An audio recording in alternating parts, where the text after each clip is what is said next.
नमस्कार बच्चों, हम एक और एमसीक्यू के साथ आए हैं। ये चैप्टर 15 क्षितिज का है और इस पाठ का नाम है स्त्री शिक्षा के विरोधी कृतिकों का खंडन। ये सोशल मैसेजेस के ऊपर पाठ है। आप पढ़ेंगे तो आपको समझ में आएगा। तो पहला एमसीक्यू करते हैं। पुराने समय में स्त्रियां बोलचाल के लिए किस भाषा का प्रयोग करती थी? संस्कृत का, हिंदी का, उर्दू का या प्राकृत का? ये एक इम्पॉर्टेंट एमसीक्यू है बच्चों।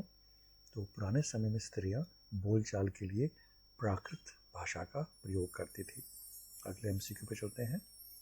लेखक के अनुसार वर्तमान शिक्षा प्रणाली संशोधन योग्य है, अच्छी है, बुरी है या संतोषजनक है? तो इसका जवाब है लेखक के अनुसार वर्तमान शिक्षा प्रणाली संशोधन योग्य है। अगले सवाल पे चलते हैं। बुरे व्यवहार का संबंध विद्यालयों से जोड़ना यथार्थ है, ठीक है, पाप है या गलत है? तो नॉर्मली क्या होता है, कोई अगर बुरा व्यवहार करता है तो हम बोलते हैं कि कौन से स्कूल से पढ़ा है, कौन से विद्यालय से पढ़ा है। ये जो जोड़ने वाला हिसाब किताब होता है कि किसी स्कूल का से निकला हुआ बच्चा अगर बुरा व्यवहार कर रहा है तो वो स्कूल के ऊपर ब्लेम करते हैं। तो लेखक के अनुसार और वैसे भी बुरे व्यवहार का संबंध विद्यालयों से जोड़ना गलत है। इसका सही जवाब भी यही है। अगले सवाल पर चलते हैं। प्रस्तुत पाठ में लेखक ने किन लोगों पर व्यंग्य किया है? स्त्री शिक्षा के विरोधियों पर, इतिहास के जानकारों पर, समाज विरोधी पर या स्त्री शिक्षा के समर्थकों का? तो हम जानते हैं ये पूरा पाठ स्त्री शिक्षा के विरोधियों के अगेंस्ट बना हुआ है। तो इसमें लेखक ने स्त्री शिक्षा के विरोधियों पर व्यंग्य किया है। अगले सवाल पे चलते हैं। लेखक स्त्रियों का ककहरा पढ़ाना पाप नहीं समझते, पाप समझते हैं, पाप समझने वालों के विरोधी हैं, पाप समझने वालों के समर्थक हैं? तो उनके हिसाब से पाप समझने वालों के वो विरोधी हैं। अगले सवाल पे चलते हैं। लेखक ने सुरक्षित लोगों के किस व्यवहार पर चिंता प्रकट की है? सनकी, भ्रष्ट और हिंसक, जिद्दी और गुस्सैल या इनमें से कोई नहीं? और इसका जवाब बच्चों है भ्रष्ट और हिंसक व्यवहार पर चिंता प्रकट की है लेखक ने। अगले सवाल पे चलते हैं। पढ़ने लिखने से किसका संबंध नहीं है? समझदारी का, चरित्र का, शिक्षित होने का या पाप का? तो हम जानते हैं अगर हम अच्छे पढ़ेंगे लिखेंगे तो हम समझदार भी बनेंगे, हमारा चरित्र भी अच्छा होगा और हम शिक्षित भी होंगे। तो इन सब चीज़ों का तो संबंध है पढ़ने लिखने से। लेकिन अगर आप पाप करेंगे कोई तो उसका संबंध आपके पढ़ने लिखने से कहीं संबंध नहीं होता। अगले सवाल पे चलते हैं। जो पुरुष स्त्रियों को शिक्षा के क्षेत्र में आगे नहीं बढ़ने देना चाहते वे क्या हैं? अन्यायी हैं, पागल हैं, अशिक्षित हैं या इनमें से कोई नहीं? तो इसका सही जवाब है कि वो लोग अन्यायी हैं। अगले सवाल पे चलते हैं।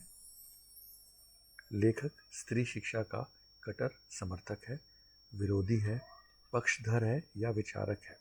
इसका ऑप्शन है कि लेखक स्त्री शिक्षा का पक्षधर है, यानी कि वो फेवर करता है। अगले सवाल पे चलते हैं। लेखक के अनुसार शकुंतला का दुष्यंत पर क्रोध स्वाभाविक है, गलत है, पाप है या अस्वाभाविक है? इसका सही जवाब है स्वाभाविक है। अगले सवाल पे चलते हैं। स्त्रियों ने किसकी रचना भी की है? कविताओं की, कहानियों की, लेखों की या वेद मंत्रों की? तो बच्चों जो स्त्रियां हैं वो वेद मंत्रों की रचनाएं भी करती हैं। तो इसका सही जवाब है वेद मंत्रों की। अगले सवाल पे चलते हैं। राम ने सीता का परित्याग क्यों किया? लोगों के कहने में आकर, झूठ बोलने पर, कुल मर्यादा के कारण या चोरी करने पर?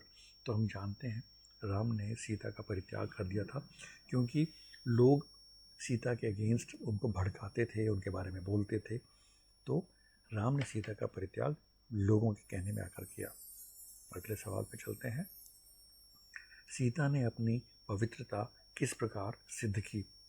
घर से निकलकर, आग में कूदकर, सच बोलकर या इनमें से कोई नहीं? तो हम जानते हैं सीता ने अपनी पवित्रता आग में कूदकर सिद्ध करी थी और इसका सही जवाब यही है। अगले सवाल पे चलते हैं। ये आखिरी एमसीक्यू है बच्चों। अगर आपको ये वीडियो इस टाइप के एमसीक्यू पसंद आ रहे हैं तो ज़रूर लाइक कीजिए, चैनल को सब्सक्राइब कीजिए और शेयर कीजिए अपने दोस्तों में। ये आपके एग्ज़ाम में हेल्प करेगा। और डिस्क्रिप्शन में इसके एमसीक्यू का लिंक है, आप जितना मर्ज़ी उसको अटेम्प्ट कीजिए, फ्री है, कोई दिक्कत नहीं है। अपने दोस्तों को चैलेंज कीजिए जिससे कि आपकी अंडरस्टैंडिंग और एमसीक्यू के क्वेश्चन आंसर्स की जो याद है वो सही रहेगी। लेखक नारी और नर के बीच कैसा संबंध मानता है? भगवान भगत का, मानव मानवी का, देव देवी का या दासी स्वामी का? तो बच्चों इसका जवाब है मानव मानवी का। और अगर आपको अच्छा लगा हो तो ज़रूर लाइक कीजिएगा। Thank you and best of luck for your exams.